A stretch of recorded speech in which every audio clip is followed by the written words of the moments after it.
Welcome to Guide Guru. We hope this video helps.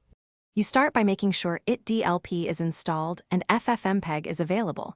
This lets you fetch and merge streams correctly.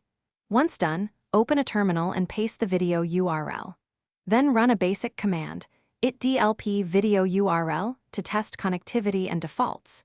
If you need audio only, append X audio format MP3. Make sure to run pip install itDLP if the command fails. This ensures compatibility with recent site changes and fixes.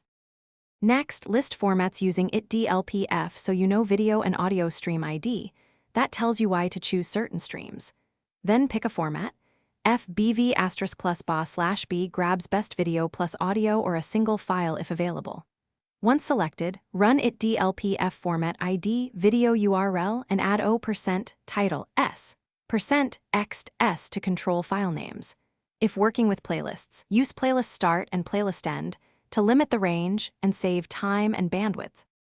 To finish, include merge output format MP4 when you combine separate audio and video so playback is universal. Use download archive file to avoid duplicates on repeated runs and schedule retries with retries n for flaky connections. If a download fails, run the same command with V to capture verbose logs. This shows HTTP errors and authentication hints. Make sure cookies or login credentials are provided when content is geo-locked or behind a login. Thanks for watching. Consider subscribing if we helped you today.